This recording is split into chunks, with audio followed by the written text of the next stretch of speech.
1 Pierre chapitre 1, vous savez, euh, le peuple juif n'a jamais été dans l'erreur, d'attendre ou d'espérer le royaume de Dieu qui allait venir sur terre. Jamais le peuple Israël n'a été dans l'erreur de croire que le Messie allait revenir, régner sur terre, jusqu'à aujourd'hui. Et aucun chrétien dans l'histoire de l'Église n'a été dans l'erreur, jamais, de vivre dans l'espérance de l'apparition de Jésus. Aucun. Au contraire, Pierre va démarrer démarrer sa lettre avec cette confiance et il va vraiment établir notre espérance dans l'apparition de Jésus, dans cette espérance vivante qu'il va nous dire. Hein. Jésus est notre espérance, on va le voir, on le sait, on vient de le chanter. Jésus est mon espérance. Et Pierre ici va dire que nous sommes appelés à vivre dans l'espérance de l'apparition de Jésus face à l'épreuve. Chapitre 1, ce sera face à l'épreuve. Nous sommes appelés à vivre dans l'espérance de son apparition face à l'épreuve. Et même plus loin dans la lettre à 1 Pierre, au chapitre 4, il va dire, nous sommes appelés à vivre dans l'espérance de son apparition face au péché. Afin, n'est-ce pas, on va le voir ici au chapitre 1, dans les premiers versets, nous sommes appelés à vivre dans l'espérance de son apparition face à l'épreuve. Et Pierre va dire, afin de marcher dans la joie. Et plus loin, même au chapitre 4, on le verra peut-être plus tard, mais aujourd'hui, on va s'attarder à cette joie. Mais il va même dire plus loin, hein, nous sommes appelés à vivre dans l'espérance de l'apparition face au péché, afin de marcher dans la sainteté. Prions. Seigneur, nous avons besoin de toi. Seigneur, nous vivons dans cette espérance, les yeux fixés sur toi, les regards, Seigneur, fixés sur toi, dans l'espérance, Seigneur, que tu reviennes, que tu nous apparaisses. Et nous voulons te dire ce matin, merci Seigneur pour cette espérance vivante que tu nous donnes. En ton nom, Jésus. Amen. 1 Pierre, chapitre 1, verset 1. Pierre, apôtre de Jésus-Christ, à ceux qui sont étrangers et dispersés dans le Pont, la Galatie, la Cappadoce, l'Asie et la Bithynie, et qui sont élus selon la prescience de Dieu le Père par la sanctification de l'Esprit, afin qu'ils deviennent obéissants et qu'ils participent à l'aspersion du sang de Jésus-Christ. Que la grâce et la paix vous soient multipliées. Béni soit Dieu, le Père de notre Seigneur Jésus-Christ, qui, selon sa grande miséricorde, nous a régénérés pour une espérance vivante par la résurrection de Jésus-Christ d'entre les morts, pour un héritage qui ne peut ni se corrompre, ni se souiller, ni se flétrir. Il vous est réservé dans les cieux, à vous qui, par la puissance de Dieu, êtes gardés par la foi pour le salut qui est prêt à être révélé dans les derniers temps. C'est là ce qui fait votre joie. Quoique maintenant, puisqu'il le faut, vous soyez attristés pour un peu de temps par diverses épreuves, afin que l'épreuve de votre foi, plus précieuse que l'or périssable, ait pour résultat la louange, la gloire et l'honneur lorsque Jésus-Christ apparaîtra. Vous l'aimez sans l'avoir vu, vous croyez en lui sans le voir encore, vous réjouissant d'une joie merveilleuse et glorieuse, parce que vous obtiendrez le salut de vos âmes pour prix de votre foi. Au verset 10, les prophètes qui ont prophétisé touchant la grâce qui vous était réservée ont fait de ce salut l'objet de leurs recherches et de leurs investigations. Ils voulaient sonder l'époque et les circonstances marquées par l'Esprit de Christ qui était en eux, qui attestait d'avance les souffrances de Christ et la gloire dont elles seraient suivies. Il leur fut révélé que ce n'était pas pour eux-mêmes, mais pour vous, qu'ils étaient les dispensateurs de ces choses que vous ont annoncé maintenant ceux qui ont prêché l'Évangile par l'Esprit Saint envoyé du ciel et dans lesquels les anges désirent plonger leur regard. Pierre, qui était connu sous le nom de... c'était Siméon, son nom hébreu, connu sous le nom de Siméon, Siméon qui voulait dire roseau, qui était ballottant, littéralement. mal affermi. Hein? On le sait, Jésus va l'appeler Pierre. C'est Jésus qui va lui donner ce nom. Pierre, rocher, fondé, affermi. Pierre écrit, vous savez, de son expérience personnelle. On voit ses lettres, il écrit de son expérience personnelle. Il a vécu ces choses. Il a été affermi dans le Seigneur. Le Seigneur l'a affermi.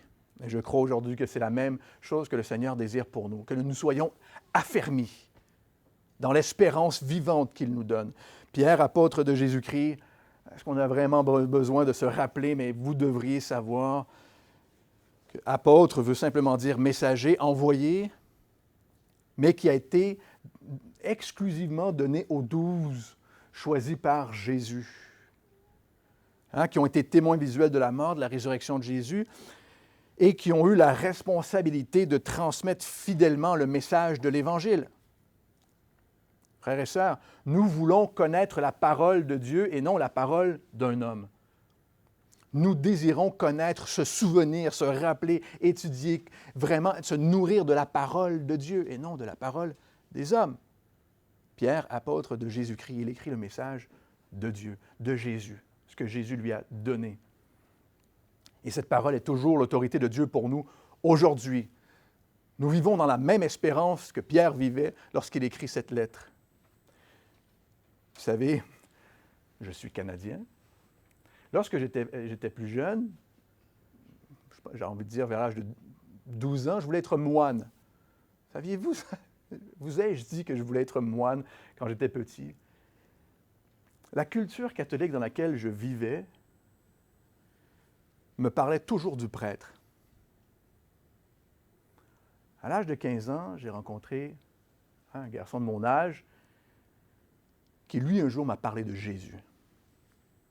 La culture dans laquelle j'étais, on me parlait toujours d'un homme, du prêtre. Un jour, on m'a parlé de Jésus. Et à ce moment, j'ai eu une vraie espérance. Une vraie espérance. Pierre écrit ici à ceux qui sont étrangers et dispersés dans le Pont, la Galatie, la Cappadoce, l'Asie, la Bithynie. Les chrétiens ont été dispersés. Néron est l'empereur de l'époque. En 64, on sait que Pierre sera mis à mort sous Néron. En 64, on sait que Rome va brûler, Néron va blâmer les chrétiens pour ce feu. Et à cette époque, la persécution s'intensifie et se répand au travers de l'Empire romain, même la Judée. Et c'est intense. C'est intense. Les chrétiens seront mis à mort. Hein? Donc, l'Église ici est dispersée. Dispersée. Et en 65, Pierre écrit cette lettre, sans doute. Les tribulations sont multiples. Et les tribulations sont intenses tout au long de l'histoire de l'Église. Hein? À ce moment, mais tout au long de l'histoire de l'Église, jusqu'à nous, même encore aujourd'hui, les tribulations sont multiples et intenses. Au point où on a voulu croire que nous vivions la grande tribulation. Alors que ce n'était pas le cas. Ce n'était pas le cas, ni à cette époque, ni aujourd'hui. Paul rappelle aux Thessaloniciens, au chapitre 5, verset 9, je vous le lis, « Dieu ne nous a pas destinés à la colère terrestre, au jugement de Dieu sur terre. Il ne vous a pas destinés à la colère terrestre. Si c'était la grande tribulation, vous le seriez, vous ne seriez plus là. Vous auriez été enlevés déjà. Dieu ne nous a pas destinés à la colère terrestre. Hein?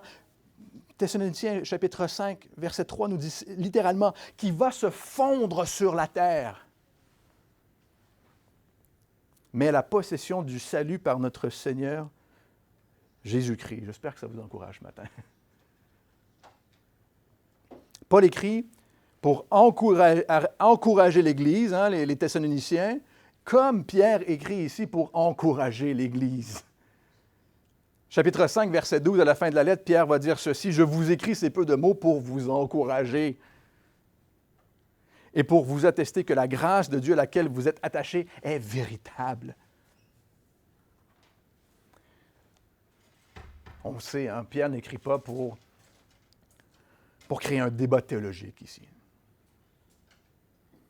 mais s'appuyant sur la grâce de Dieu véritablement pour que les chrétiens, là où nous sommes, hein, nous sommes étrangers, pour que là où les chrétiens, hein, nous sommes étrangers, dispersés, que nous puissions être fortifiés, encouragés. J'espère que vous avez besoin d'être encouragés ce matin. Ce message d'encouragement est la seule chose qui puisse vous encourager.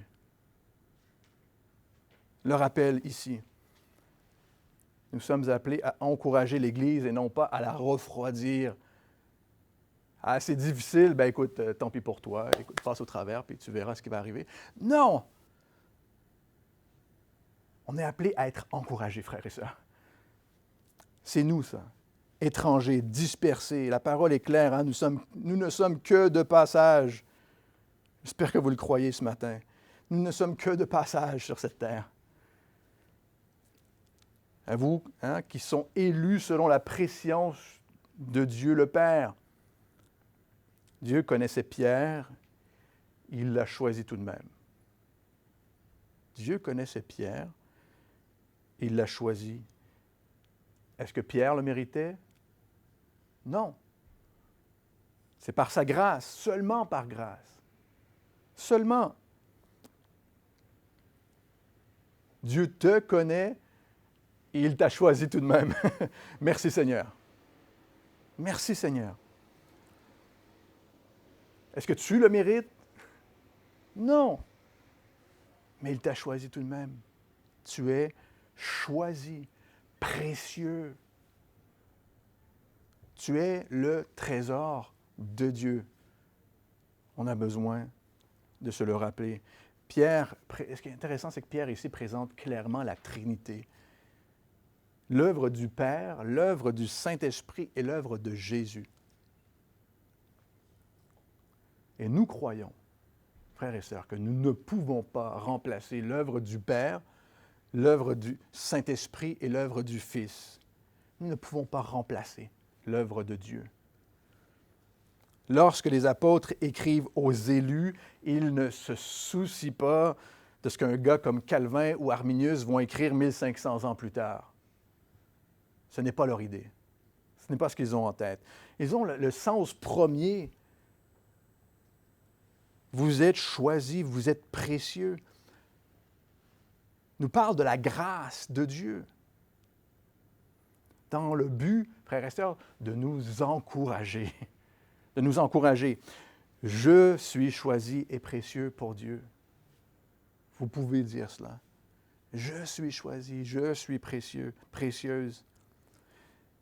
Et certainement que Dieu a un plan pour chacune de nos vies. Et son plan est que, ici le plan, hein, que l'Église a besoin de consolation. L'Église a besoin d'espoir. Le monde a besoin d'espoir, frères et sœurs, n'est-ce pas? Et c'est seulement dans la grâce de Jésus qu'on trouve cet espoir. C'est seulement en Christ. Au travers de l'œuvre du Saint-Esprit dans notre vie. Il révèle cet espoir au travers de l'œuvre du Saint-Esprit, hein? Par la sanctification de l'Esprit, nous dit Pierre, afin qu'il devienne, hein, que nous devenions obéissants et qu'il participe à l'aspersion du sang de Jésus-Christ, que la grâce et la paix vous soient multipliées. La grâce et la paix. Nous croyons à la chapelle, à l'œuvre du Saint-Esprit, n'est-ce pas? Nous croyons à son œuvre. Nous croyons à son action. Nous croyons qu'il a des dons pour chacun. Nous croyons qu'il sanctifie. Il est la même puissance qui vit en nous. C'est la même puissance qui a ressuscité Jésus. Nous croyons que tout est animé et dirigé par sa puissance. Tout est animé et dirigé par sa puissance. Seul le Saint-Esprit peut faire son œuvre. Seul lui. Il n'a donné son autorité à personne. Le croyez-vous ce matin? Seul lui. C'est son travail. Romains chapitre 8, verset 28. Tournez avec moi. On va être dans Romains chapitre 8 un peu ce matin, en même temps, en parallèle.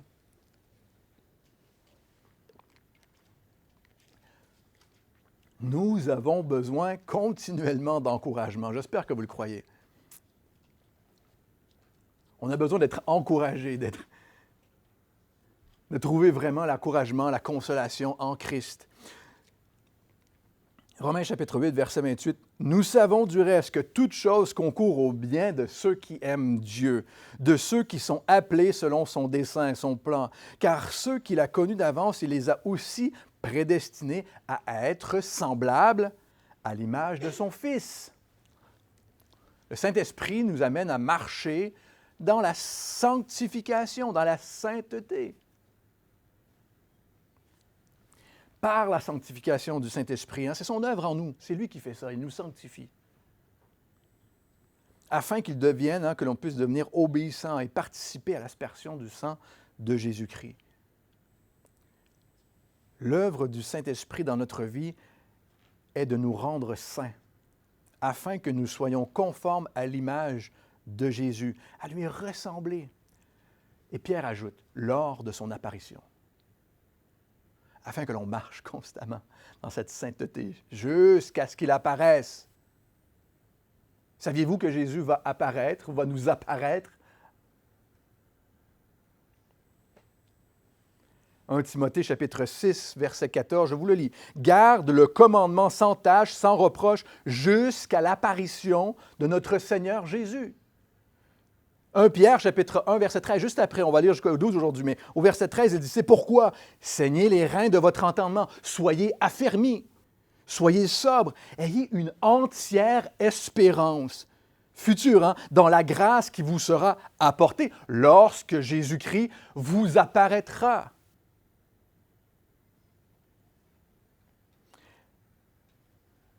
Soyez affermis dans votre espérance, l'espérance de l'apparition de Jésus. L'espérance de l'apparition de Jésus. Lorsque Jésus a appelé Pierre, il voyait son potentiel. Il l'a connu d'avance. Pierre a abandonné Jésus avant sa crucifixion. Vous vous souviendrez? Il parle d'expérience personnelle ici, Pierre a abandonné Jésus avant sa crucifixion. À un moment, il s'est même refroidi. « Non, Jésus, tu ne peux pas aller à la croix. » Il pensait tout savoir. « Non. Arrière de moi, Satan. » Les souffrances. Mais Jésus l'a restauré. Il l'a restauré. On a un Dieu de grâce. On sert un Dieu de grâce.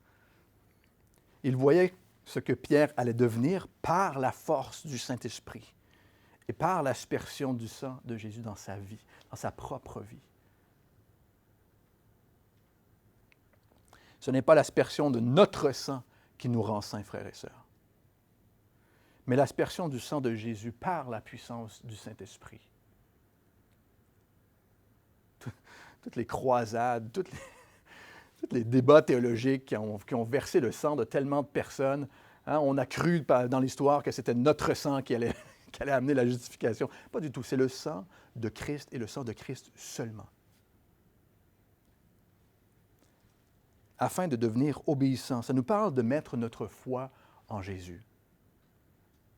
Devenir obéissant nous parle de mettre notre foi en Jésus, de laisser le Saint-Esprit agir en nous et de garder nos yeux fixés sur l'espérance de son apparition, frères et sœurs. Garder les yeux fixés sur l'espérance de son apparition. Béni soit Dieu, Pierre continue, dis du bien de Dieu, béni soit Dieu, le Père de notre Seigneur Jésus-Christ, qui, selon sa grande miséricorde, qui est sans mesure, nous a régénérés pour une espérance vivante. Il nous a régénérés. Ça, c'est notre état aujourd'hui. On vit dans la régénération pour une espérance vivante. En quoi avez-vous mis votre espoir aujourd'hui? Si c'est en autre chose que Jésus, Votre espérance est morte. Si vous avez les regards fixés sur autre chose que l'apparition de Jésus, vous espérez en bien peu de choses. Par la résurrection. Hein, nous avons été régénérés pour une espérance vivante par la résurrection de Jésus-Christ d'entre les morts. Pierre dit, soyez affermis, aux aguets, éveillés. À plusieurs reprises dans sa lettre. Soyez sobres, hein, soyez affermis, aux aguets. Dieu nous a parlé par grâce, nous a appelés par grâce. Il nous donne sa justice en Jésus-Christ. La justice de Dieu est accomplie en Christ. Mais il nous a aussi régénérés selon sa grande miséricorde. Frères et sœurs, ce n'est pas la nouvelle naissance que nous méritions, mais la mort. Mais Dieu le Père a témoigné sa miséricorde. Il nous a régénérés. Nous étions morts et il nous a rendus à la vie par l'espérance qui vit en nous. Par l'espérance qui vit en nous, frères et sœurs. Par sa promesse qu'il nous a faite, qui est écrite ici. Et l'espérance qui vient de la promesse. Quelle est la promesse de Dieu aujourd'hui pour nous? Jésus revient. Voilà la promesse. Voilà l'espérance vivante. Jésus, mon espérance. Vous voyez, aussitôt, écoutez ceci, aussitôt qu'on enlève quelque chose de la parole de Dieu, on doit le remplacer par quelque chose d'autre. Aussitôt qu'on enlève quelque chose, on doit le remplacer par quelque chose d'autre. Parfois, on veut remplacer l'œuvre du Père, on doit le remplacer par quelque chose d'autre. On veut remplacer l'œuvre du Saint-Esprit, on doit le remplacer par l'œuvre du Fils. On doit remplacer, si on enlève l'espérance, on doit la remplacer par quelque chose d'autre.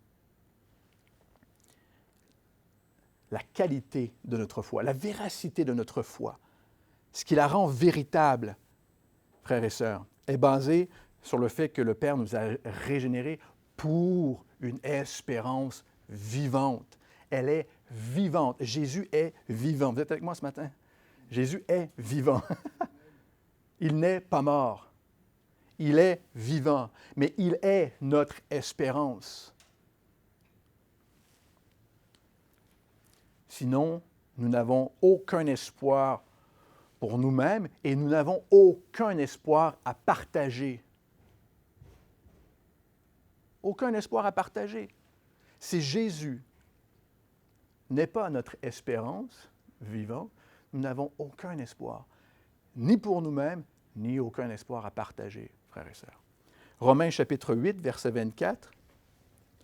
Écoutez ceci. Romains chapitre 8.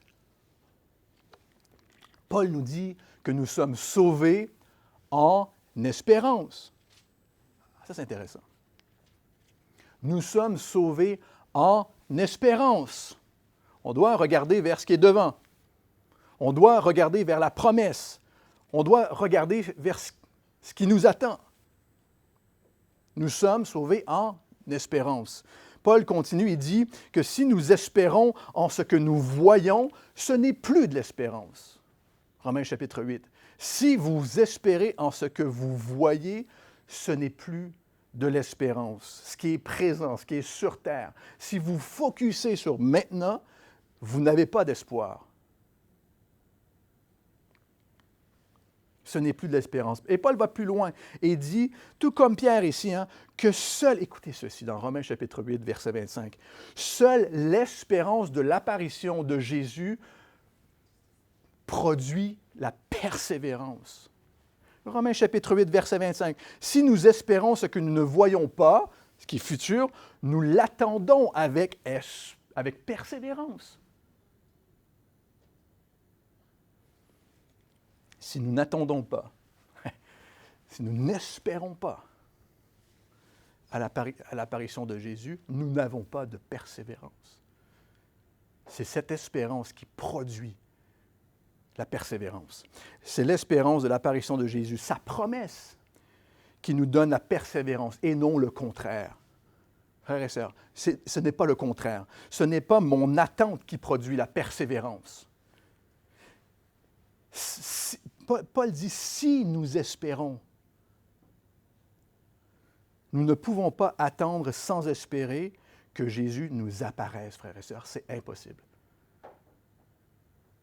C'est impossible. Il nous a régénérés pour vivre dans cette espérance. Par la résurrection de Jésus qui nous donne, verset 4, 1 Pierre chapitre 1, pour un héritage qui ne peut ni se corrompre, incorruptible, qui ne peut ni se souiller, ni se flétrir. Pierre nous dit, nous serons rendus parfaits. Êtes-vous parfaits aujourd'hui? C'est l'évidence même, n'est-ce pas? Littéralement, notre héritage est à l'épreuve de la mort. Notre héritage est à l'épreuve du péché, à l'épreuve du temps. Si on fixe nos yeux sur le cadeau, on oublie celui qui donne le cadeau, n'est-ce pas? Si vous croyez que votre cadeau, c'est quelque chose que Jésus amène dans son bras, vous fixez les yeux là-dessus, vous oubliez celui qui le donne.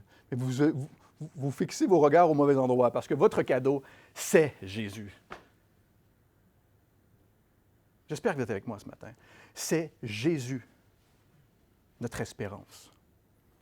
Notre héritage, il vous est réservé dans les cieux. À vous qui, par la puissance de Dieu, êtes gardés par la foi pour le salut qui est prêt à être révélé dans les derniers temps. Ce qui est clair, c'est que notre vie en Christ est scellée. Notre vie est scellée en Jésus, par la puissance de Dieu. Et nous sommes en route, frères et sœurs, vers la maison. J'espère que c'est un message d'encouragement pour vous ce matin. Nous sommes en route vers la maison. Nous avons cet héritage qui nous est réservé où? Dans les cieux. Nous ne sommes que de passage. On est en route vers la maison. Nous vivons dans cette espérance vivante d'aller à la maison. J'espère que vous êtes avec moi ce matin. Et nous sommes en route vers le ciel. Nous n'attendons que Jésus vienne nous reprendre. C'est notre espérance. Notre salut sera révélé à son apparition. Jésus a lui-même donné cette espérance. Tournez avec moi dans Jean chapitre 14.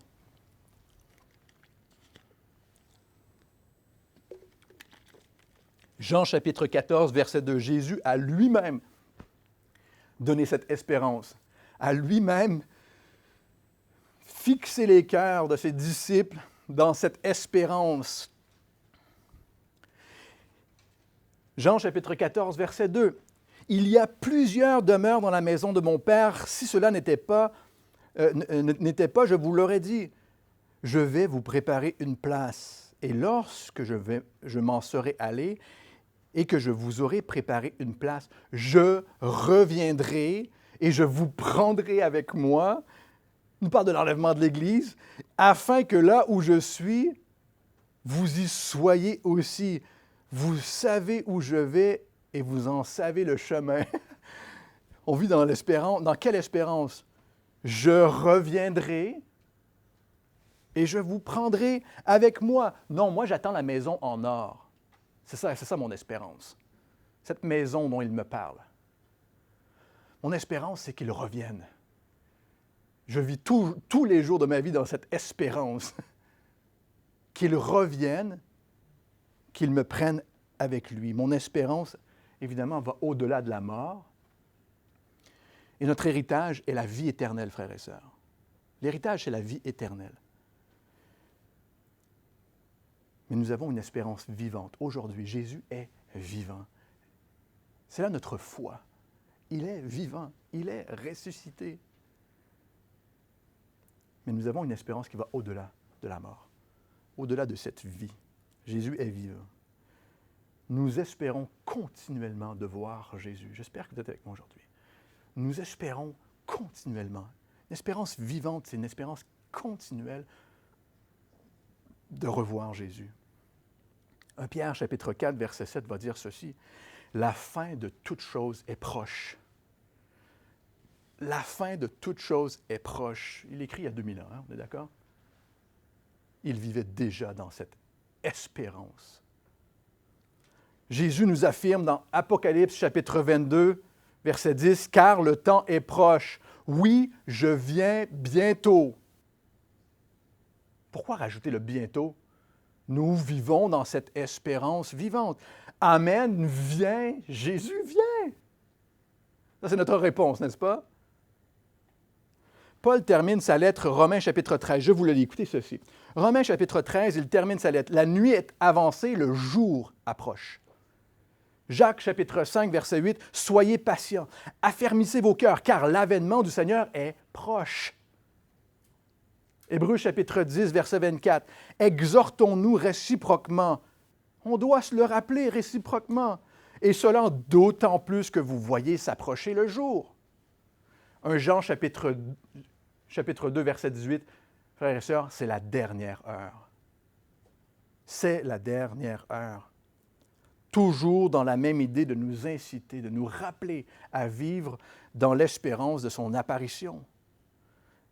Dans l'amour, la joie, le service, la sainteté, la persévérance qui sont produits par cette espérance. Tous les auteurs du Nouveau Testament parlent ainsi. Tous. Toi, parles-tu ainsi? Viens, Seigneur, viens, Jésus. Viens, Jésus. Vis-tu dans cette espérance? C'est l'enseignement des apôtres. Les premiers chrétiens vivaient de cette manière dans la promesse que Jésus allait revenir, enlever son Église. Pierre dit, c'est là ce qui fait votre joie, au verset 6, 1 Pierre. C'est là ce qui fait votre joie. Qu'est-ce qui fait votre joie? Les débats théologiques, les nouvelles à la télé, le sport. Oh là là, il y a beaucoup de distractions sur cette planète. C'est là ce qui fait votre joie. Nous vivons dans les derniers temps, frères et sœurs, et c'est l'espérance de revoir Jésus qui produit cette joie. Rien d'autre. C'est cette espérance. C'est intéressant aujourd'hui qu'on rencontre de plus en plus de chrétiens endormis au sujet de l'apparition de Jésus. L'avènement de Jésus, alors que nous sommes de plus près que jamais de son apparition. Alors que nous sommes plus près que jamais. Vous savez, la joie est ce que le diable veut te voler. Il ne peut pas prendre ta vie. Ta vie est scellée en Christ. Mais il veut voler ta joie. Et la meilleure façon de voler cette joie est de te distraire. C'est la meilleure façon. De te distraire. D'enlever tes regards de cette espérance. De regarder ailleurs. Pierre dit ici, et plus loin encore, il va le redire au chapitre 4, en parlant de l'apparition, soyez sobres. Ne soyez pas confus à ce sujet. Ne soyez pas endormis. Soyez affermis. Soyez affermis, sinon vous allez perdre votre joie. Vous allez perdre votre persévérance. Il y a plus encore. Lorsque tu fixes tes yeux sur Jésus, sur sa promesse, à lui, pas le raisonnement du monde, là, pas la froideur du monde, mais lorsque tu fixes tes yeux sur sa promesse, lorsqu'il est ton espérance, lorsque tu ne souhaites qu'une seule chose, c'est de le revoir. Sur cette espérance, ta joie est complète. Et Pierre écrit ici, même dans l'épreuve. Même dans l'épreuve. Surtout dans l'épreuve, lorsqu'on est chrétien. Vous savez, seulement un chrétien peut se réjouir dans l'épreuve. Saviez-vous ça? Seul un chrétien peut se réjouir dans l'épreuve. Seul un chrétien peut se réjouir dans la souffrance. Parce qu'il a une espérance. Tu sais que tu n'es que de passage. Même si tu es étranger, Tu sais que tu es en route vers la maison. Tu sais que Jésus va t'apparaître. Tu n'attends que lui. Tu dois avoir cette espérance qui produit cette joie, car nous vivons dans un paradoxe présentement. Nous vivons dans un paradoxe. Nous ne sommes pas encore au ciel, n'est-ce pas? Certains le croient.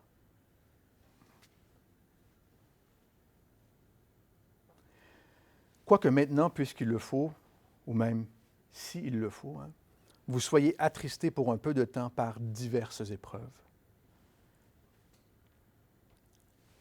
Notre vie est courte. Chacune de nos vies est courte. Malgré qu'elle paraisse longue parfois. Parfois, la vie paraît longue. Mais elle est courte. Et on doit le rappeler à ceux qui ne croient pas en Jésus. La vie est courte.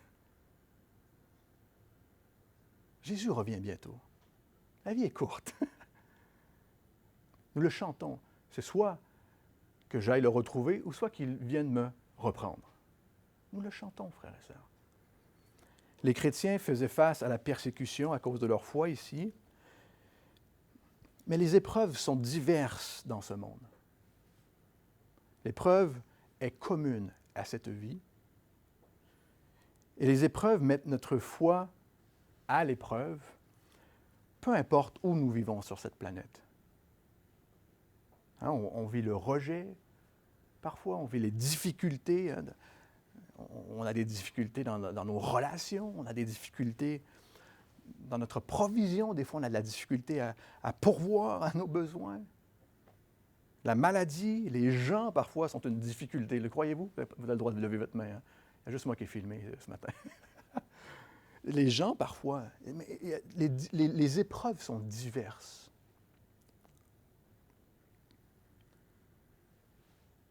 Mais nous sommes couverts et gardés par la puissance de Dieu.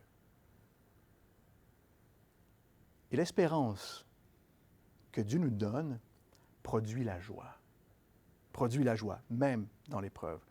Afin que l'épreuve de votre foi, plus précieuse que l'or périssable, hein, qui cependant est éprouvé par le feu, ait pour résultat, écoutez ceci, ait pour résultat la louange, la gloire et l'honneur lorsque Jésus apparaîtra.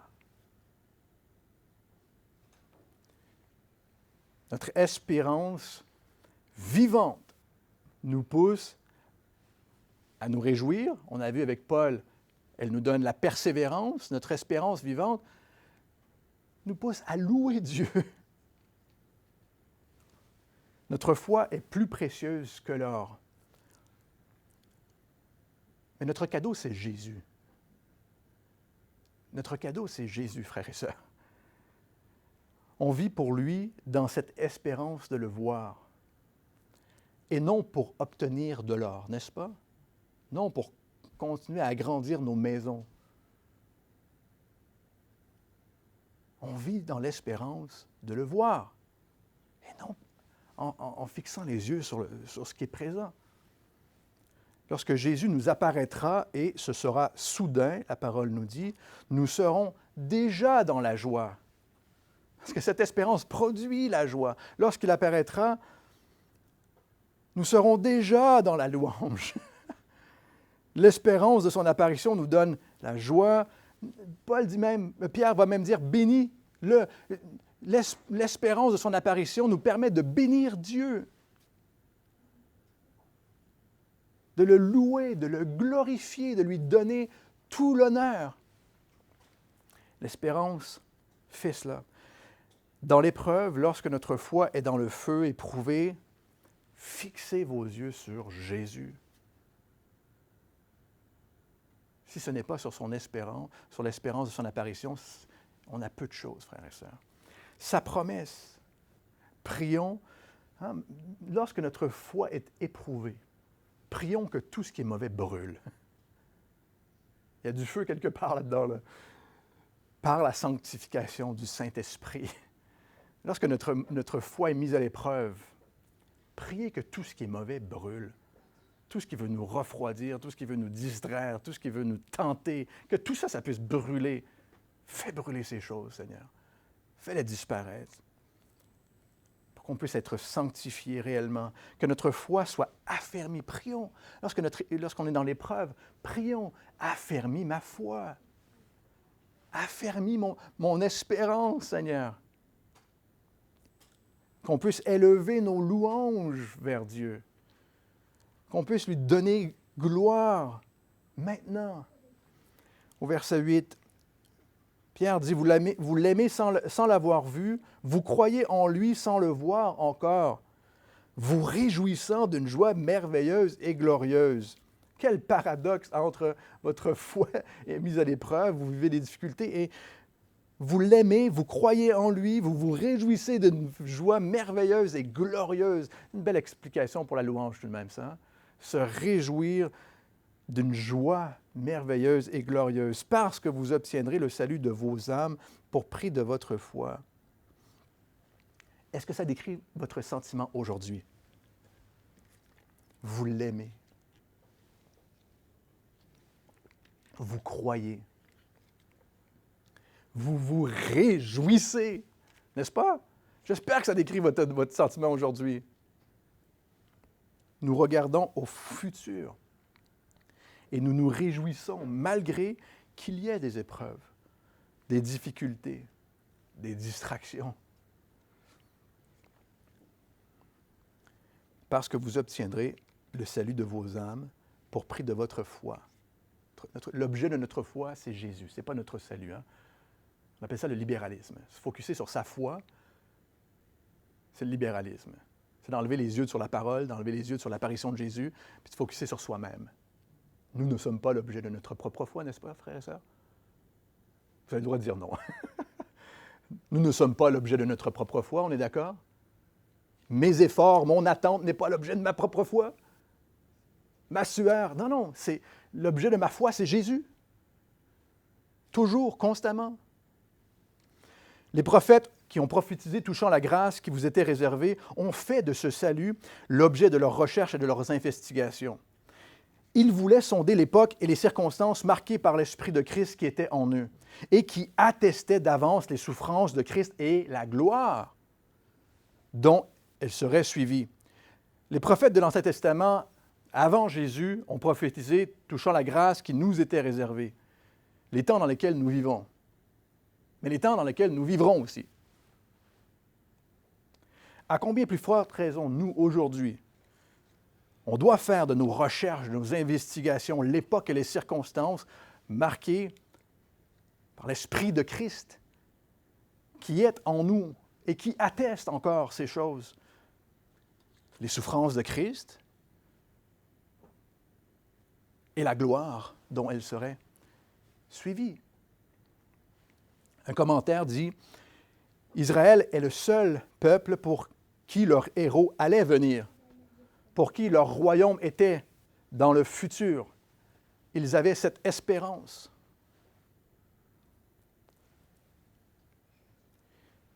Il leur fut révélé, le Saint-Esprit a révélé au verset 12, que ce n'était pas pour eux-mêmes, mais pour vous, qu'ils étaient dispensateurs de ces choses, que vous ont annoncé maintenant ceux qui ont prêché l'Évangile par l'Esprit Saint, envoyé du ciel, et dans lesquels les anges désirent plonger leur regard. Et on termine avec ceci aujourd'hui. Ils savaient, les prophètes de l'Ancien Testament savaient que nous allions vivre une foi complétée en Christ, par la venue de Jésus. Ils attendaient les souffrances du Christ. Ils savaient que nous allions vivre une plénitude dans le Saint-Esprit, une plénitude de l'Esprit. Et ils savaient que nous pouvions voir le royaume de Dieu ensuite. Et ils savaient que nous pouvions voir le royaume de Dieu ensuite. Jésus a dit lui-même, Matthieu chapitre 24, écoutez ceci. Matthieu chapitre 24, Jésus a dit lui-même, « Le Fils de l'homme est proche. Il est à la porte. »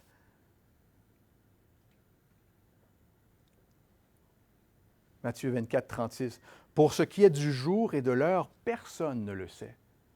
Ni les anges des cieux, ni le Fils, mais le Père seul. Les prophètes ont compris que le Christ devait venir souffrir avant de revenir régner et être glorifié. Le Saint-Esprit a révélé que le Seigneur souffrirait et le Saint-Esprit a révélé que Jésus régnerait dans sa gloire. Est-ce que Jésus règne aujourd'hui? Le voyez-vous régner? Si vous espérez en ce que vous voyez, ce n'est plus de l'espérance. Est-ce que Jésus règne aujourd'hui? Nous attendons son royaume sur terre. Nous l'attendons. Nous espérons dans son apparition. Il va révéler notre salut. Le Saint-Esprit a révélé ces choses. Ça a été révélé aux prophètes et ça nous est révélé à nous. Et nous vivons dans cette espérance vivante de son apparition. 1 Corinthiens chapitre 15, verset 24 nous dit « Car il faut que Jésus règne. » Car il faut que Jésus règne. Il va régner. On ne peut pas dire « Je sais que Jésus revient aujourd'hui », mais on ne peut pas dire « Je sais que Jésus ne reviendra pas aujourd'hui ». C'est la même erreur. Nous sommes appelés à vivre dans l'espérance de son apparition. L'espérance de son apparition produit la joie, la persévérance, la louange, la bénédiction, frères et sœurs, nommez-les. Cette espérance produit en nous, par le Saint-Esprit qui vit en nous, toutes ces choses que nous prétendons faire, louer, écouter la parole de Dieu, servir, toutes ces choses-là, nous voulons vivre dans cette espérance de son apparition. J'espère que vous êtes avec moi ce matin. Nous disons à Jésus ceci. Voilà notre réponse à Jésus. Viens, Seigneur, viens. Et nous disons aux hommes, Jésus revient bientôt. Nous n'avons aucune autre espérance. Prions. Seigneur Jésus, merci pour ta parole. Plus que ça, merci pour ton espérance vivante. Tu es vivant, Seigneur. Tu es mon espérance. Je n'attends dans l'espérance de ton apparition que toi. Les yeux fixés sur toi, Seigneur. Et on te prie dans cette espérance qui est future, qui est devant, qui n'est pas ici maintenant, et qui est réelle, véritable, qui est précise, Seigneur. On veut fixer nos regards sur ça afin de créer cette joie, cette louange, cette persévérance. Te prions, Seigneur, fais ces choses. En ton nom, Jésus. Amen.